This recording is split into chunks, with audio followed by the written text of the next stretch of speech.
பிரச்சனை வந்து போலிங் பெருமளவுல இல்லைங்க. பிரச்சனை வந்து பேட்டிங். ஒரு 2 பேராவது ஒரு பயம் உண்டாக்குற அளவுக்கு இருக்கும். சென்னை சூப்பர் கிங் ஃபேன்ஸுக்கு தான் பயம் வருதே தவிர எதிரணிக்கு பயம் வராது. பேட்டிங்ல பிரச்சனை இருக்குன்னு நமக்கு தெரியும். டெவன் கான்வே, ருத்துராஜ் கைக்வாட் வச்சு ஓபன் பண்ணி, ரச்சின் ரவீந்திராவை 3ல பேட் பண்ணி, தூபே 4ல பேட் பண்ணி, அதுக்கப்புறம் நீங்க வேணா திரிபாத்தியை கொண்டாங்க, இல்லாட்டி வேற யாராவது விஜய் சங்கரை கொண்டு வாங்க. புரியல எதுக்கு 2 பேரும் ஆடுறாங்க. திரிபாத்தியும் ஆடுறாரு, ஹூடாவும் ஆடுறாரு. ஓவர்சீஸ் பிளேயர்ஸ்ல உங்களுக்கு கான்வே, ரச்சின் ரவீந்திரா, நூர் அகமது 3 ஆயிடுச்சு. அப்ப 4வது பத்திரனாவை எடுத்துக்கிட்டீங்கன்னா தென் the rest of the line you can manage. The playing 11 மாத்தாம இப்படியே போனாங்க அப்படின்னாக்க நம்ம பிளே ஆஃப் வரது கொஞ்சம் கடினம்.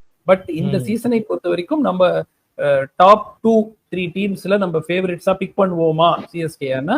இல்ல, அது உண்மையே நம்ம ஏத்துக்கணும். சென்னை டீமை பத்தி பேசி ஆகணும் சார். நீங்க சொன்ன மாதிரி அந்த அளவுக்கு ப்ராமினென்ட்டா இல்ல ஓவராலா. ஏன்னா இதுக்கு முன்னாடி வந்து ஒரு ஆக்ஷன் போனா வந்து மும்பை எந்த அளவுக்கு வந்து பெட்டரா பெர்ஃபார்ம் பண்றாங்களோ அந்த அளவுக்கு சிஎஸ்கே வந்து பிளேயர்ஸ் எடுத்துட்டு வருவாங்க. இந்த வாட்டி வந்து பேட்டிங்க பார்க்கும்பொழுது யாருமே வந்து பெரிய அளவுக்கு ப்ராமினென்ட்டான ஃபேஸஸ் இல்லையோ. ஏன்னா ஜடேஜா, அஸ்வின்லாம் வந்து அடுத்தடுத்த லைனப்ல வந்து ஒரு 5th 6th டவுன் வந்துடுறாங்க. அப்படின்னும் போது மேல விளையாடுற ஆட்களுமே பாத்தீங்கன்னா ராகுல் திரிபாதி, தீபக் கூட இது எந்த அளவுக்கு ஒர்க் அவுட் ஆகும்னு நினைக்கிறீங்க ஓவரால் சீசன்ல? எனக்கு ஃபர்ஸ்ட் ஆஃப் ஆல் புரியாத விஷயங்க, எனி T20 டீம்ல டாப் 4-5 பிளேயர்ஸ் தான் வந்து உங்களுக்கு பேட்டிங்ல அந்த அணியினுடைய அந்த ட்ரெஜெக்டரி எவ்வளோ ஹைட்டுக்கு போறாங்க, அந்த ஸ்கோர் போகுதுங்கிறத முடிவெடுப்பாங்க. இப்போ நீங்க ராகுல் திரிபாதி, தீபக் ஹூடா இந்த சீசனுக்கு முன்னாடி ராகுல் திரிபாதி ஓபன் பண்ணுவாருன்னு நம்ம எதிர்பார்க்கல. சிஎஸ்கே நிச்சயமா நான் நிச்சயமா எதிர்பார்க்கல.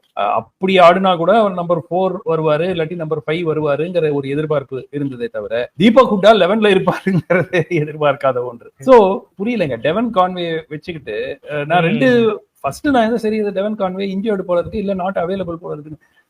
அவைலபிளா இருக்கும் போது அவரை ஏன் ஆடாம வச்சிருக்காங்கிறது எனக்கு புரியாத ஒரு புதிர். எஸ், அவர் வந்து ஒரு எக்ஸ்ப்ளோசிவ் பேட்ஸ்மேன் கிடையாது. அவர் வந்து 20 பால்ல 70 ரன் அடிக்க போறது இல்ல. பட் இந்த மாதிரி உங்க பேட்டிங் லைனப்பே ஒரு மாதிரி ஷேக்கியா இருக்கும் போது ஒரு சைடையாவது ஒரு ஸ்டேபிளா வைக்கிறதுக்கு டெவன் கான்வே, என்னை பொறுத்த வரைக்கும் டெவன் கான்வே, ருத்துராஜ் கைக்வாட் வச்சு ஓபன் பண்ணி, ரச்சின் ரவீந்திராவை 3ல பேட் பண்ணி, தூபே 4ல பேட் பண்ணி, அதுக்கப்புறம் நீங்க வேணா திரிபாத்தியை கொண்டாங்க, இல்லாட்டி வேற யாராவது விஜய் சங்கரை கொண்டு வாங்க. இல்லையா?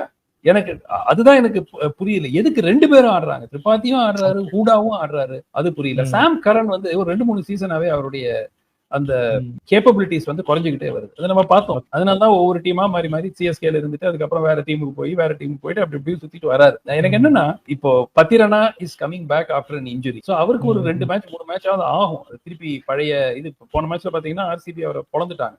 But he is coming back after an injury. So அதுக்கு கொஞ்சம் ரிகவரி டைம் அவருக்கு கொடுக்கணும். அண்ட் அவர் நல்லா போட்டிருக்காரு. முன்னாடி 4 ஓவர்சீஸ் பிளேயர்ஸ்ல உங்களுக்கு கான்வே, ரச்சின் ரவீந்திரா, நூர் அகமது 3 ஆயிடுச்சு. ரைட்டா? சோ அப்ப 4வது பத்திரனாவை எடுத்துக்கிட்டீங்கன்னா தென் the rest of the line you can manage.